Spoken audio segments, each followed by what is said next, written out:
अनुषा लोहनीज्यूलाई अतिथिज्यूहरूलाई ध्वजा हातमा दिएर यो आजको शोभा बढाइदिनको लागि पनि अनुरोध र उहाँले हातमा दिनुहुनेछ, हजुरहरूले आफै त्यसलाई लाउनुहुनेछ।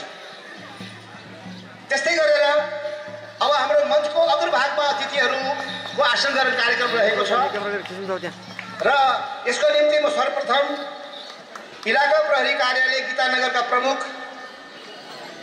नेपाल पुलिस स्कुलका शान्तिपुरका प्रतिनिधि अथवा प्रधानाध्यापक को हुनुहुन्छ यहाँ मञ्चको अग्रभागमा आएर आसन ग्रहण गरिदिनको लागि अनुरोध गर्न चाहन्छु।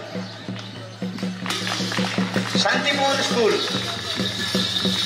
त्यस्तै गरेर हाम्रो अरुणोदय मावि गीतानगरका प्रिन्सिपल अथवा प्रतिनिधि शिक्षक को हुनुहुन्छ कृपया मञ्चको अग्रभागमा यो शीतल भवतिर आएर बस्दिन आसन ग्रहण गरिदिनको लागि हार्दिक अनुरोध गर्न चाहन्छु।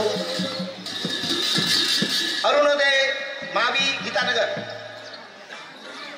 त्यस्तै गरेर हिमालय दण्डपानी चोपानी उमावि चम्पानगर, मोहनगिरी यहाँको नभएको हुनाले यो अक्षर हाम्रो विष्णुजीको मैले बुझिनँ, यदि गल्ती भएको भने माफ गर्नु होला म छ।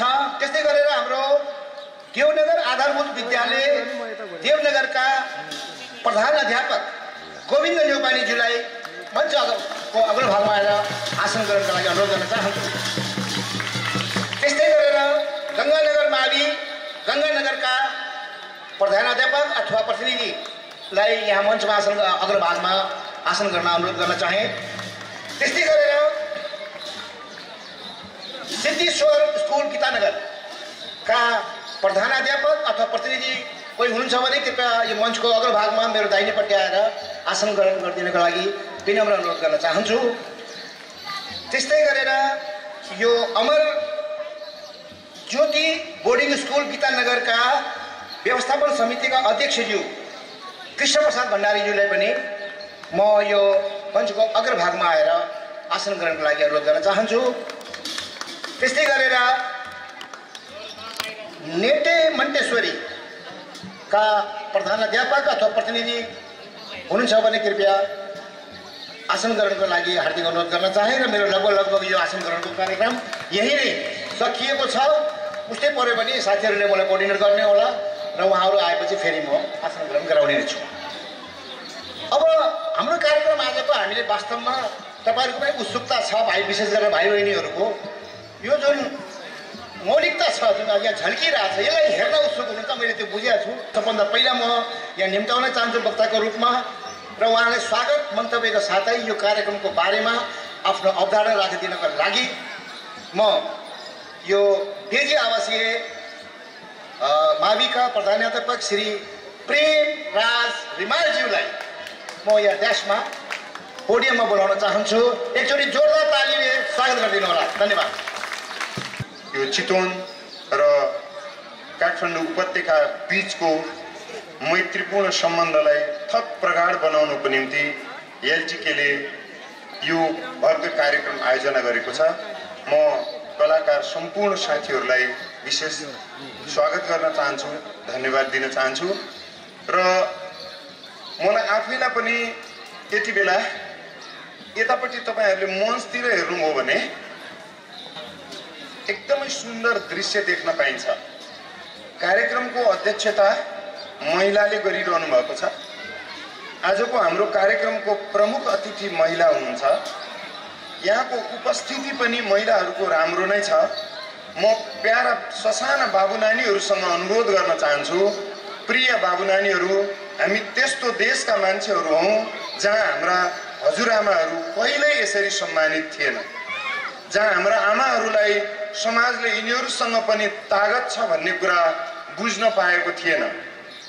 क्रमिक रूपबाट आज हामी त्यो ठाउँमा छौँ कि समाजमा कला र साहित्य के हो, हामीले हाम्रो संस्कृति कसरी चिन्ने, संस्कृतिभित्रै लागेका ऐन्जहरूहरूलाई हामीले कसरी केलाउने हाम्रा आमाहरूसँग छ, दिदी बहिनीहरूसँग छ, अथवा भनौँ धरतीसँग जस्तो क्षमता छ त्यो तुल्य क्षमता भन्दा चाहिँ हामी भन्ने जननी जन्मभूमिश्च स्वर्गादपि गरिएसी भन्ने। म अब विषयवस्तुतिर थोरै जोड्न चाहन्छु।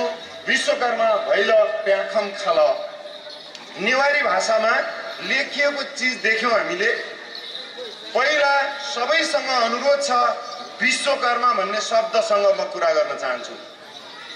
मेरो बाल्यकाल बितेको ठाउँ हो यो, त्यसैले पनि म आज बढी खुसी छु। विश्वकर्माहरू भनेका इन्जिनियर हुन्, हिजोका अभियन्ताहरू हुन्। सबैभन्दा राम्रोसँग हतियार बनाइदिने, कपडा सिलाइदिने दमाई दाईहरूले, दमिनी भाउजूहरूले समाजमा कहिले पनि पाएको अवसर भनेको आँगन भोग्ने हो, पिँढीसम्म पनि पुग्न नपाउने त्यस्तो दलितहरूको ठाउँ हो। त्यसैले मलाई आज बडो खुसी छ। अहिले महादेव हुन्थे भने त्यस्तो सर्पको माला लगाएर हिँड्थेन। अहिले महादेव केमा चढ्छन्? बसामा चढेर हिँड्थेनन्। अहिले डोनाल्ड ट्रम्पहरूले प्रयोग गर्ने जस्तै चिज। त्यो भन्न खोजेको के हो भने समाजको, संसारको सबैभन्दा माथिल्लो चेतना भएको, सबैभन्दा उन्नत विवेक भएको, सबैभन्दा सशक्त क्षमता भएको तागतको नाम थियो। तर अहिले हामीले शिवजीलाई गाँजा खाने गोजडी भन्दा फरक देखेन। संसार जाने फोहोरमा चोबलिएपछि धर्म हुन्छ भन्ने। प्रिय बाबु नानीहरू, फोहोरमा चोबलिँदै धर्म हुन्थ्यो भने संसारको सबैभन्दा धर्मात्मा सुँगुर हुन्थ्यो। ऊ त सफामा नुहाउँदैन हो। आजको यो कार्यक्रमले तिमीहरूले त्यो सिक्नुपर्छ। तिम्रो स्कुलमा जो शिक्षक क्लासभित्र हाई गर्नुहुन्छ, तिमी भैलो भएर निस्किनुपर्छ हाई गर्ने शिक्षकको विरुद्धमा। तिम्रो घरमा दिन रात काम गर्ने आमालाई अन्याय गर्छन् बाउले भने सभ्यतापूर्वक तिमी भैरव